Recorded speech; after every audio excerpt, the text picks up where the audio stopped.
अस्सलाम वालेकुम जी। सबसे पहले मैं आप लोगों का बहुत ज़्यादा शुक्रिया अदा करना चाहती हूँ जिस तरह कमेंट्स में आप मेरी हौसला अफजाई करते हैं और मेरी रेसिपीज़ को पसंद करते हैं। आज मैं बनाने लगी हूँ रमज़ान में एक बहुत ही स्पेशल डेजर्ट, और इस दुआ के साथ हम इसको बनाना शुरू करते हैं कि जहाँ रहें हंसते रहें और हंसाते रहें। तो चलिए जी इसे मिल के बनाते हैं। और यहाँ पे ये ज़बरदस्त सा डेजर्ट बनाने के लिए आधा कप के जितना मैंने दूध ले लिया है मिक्सिंग बाउल में, और इसमें मैं डाल दूँगी 1 टेबल स्पून के करीब कॉर्नफ्लावर, और इसके साथ ही 1 टेबल स्पून इसमें मैं भर के डाल दूंगी कोको पाउडर का। ये दोनों चीज़ें डालने के बाद इसको हमने अच्छी तरह मिक्स कर देना है। और यहाँ पे देखें जी 1.5 गिलास के जितना दूध मैंने पकने के लिए रख दिया था, बॉयल आना इसमें शुरू हो गया है। 2 टेबल स्पून भर के इसमें चली जाएगी चीनी, 2 ड्रॉप वनीला एसेंस चले जाएंगे। इसको मिक्स कर लेना है। और यहाँ पे देखिए जी दूध को पकते हुए तकरीबन 5 मिनट हो गए। अब इसके अंदर मैं डाल दूंगी ये जो कोको पाउडर और कॉर्नफ्लावर मैंने मिक्स करके रखा हुआ था, ये इसमें चला जाएगा। ये डालने के बाद इसको अच्छी तरह हमने मिक्स कर लेना है, बाउल को अच्छी तरह साफ़ कर लेना है, और इसको पकने देंगे हम तकरीबन 5 मिनट के लिए।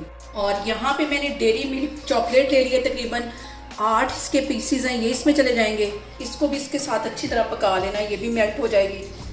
और यहाँ पे देखें जी हमने इसको इतना ही गाढ़ा करना था। चूल्हा यहाँ पे मैं बंद कर देती हूँ, इसके ठंडे होने का वेट करती हूँ, उतनी देर में हम दूसरा काम कर लेते हैं। और यहाँ पे देखें जी दूसरी साइड पे मैंने कप केक ले लिए हैं चॉकलेट वाले, और इसको हाथों की हेल्प से हम इस तरह अच्छी तरह तोड़ लेंगे। इसका चूरा कर लेना है।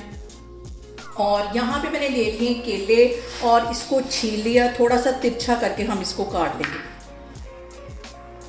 इस तरह। इस शेप में मैं सारे केले काट के रख लेती हूँ, फिर मैं आपको दिखाती हूँ। और यहाँ पे मैं ले लूँगी एक ग्लास, और इसके अंदर मैं इस तरह केले सेट करती जाऊँगी। सारे केले इस तरह मैं सेट कर लेती हूँ, फिर मैं आपको दिखाती हूँ। और यहाँ पे देखें जी केले मैंने सेट कर लिए हैं। अब इसके अंदर मैं डाल दूँगी ये जो मैंने कप केक जो थे चूरा करके रखे हुए, ये इसमें चले जाएंगे। और इसके सेंटर में मैं चॉकलेट का एक पीस रख दूँगी, और अब इसके ऊपर हल्का सा हम ये कोको पाउडर जो है डस्ट कर देंगे, और इसको फ्रीज़र में रख देंगे ठंडा होने के लिए। और यहाँ पे देखें जी ज़बरदस्त सा हमारा डेजर्ट बन के तैयार हो गया है। आप लोग भी इसको लाजमी ट्राई करें और मुझे कमेंट्स में बताएं कि आपको मेरी रेसिपीज़ कैसी लगती हैं, और मेरी वीडियोस को ज़्यादा से ज़्यादा शेयर करें और मुझे सब्सक्राइब करें, और अपना बहुत सारा ख्याल रखें। इंशाल्लाह ताला मैं एक और वीडियो में आपके सामने आऊँगी। अल्लाह हाफिज़।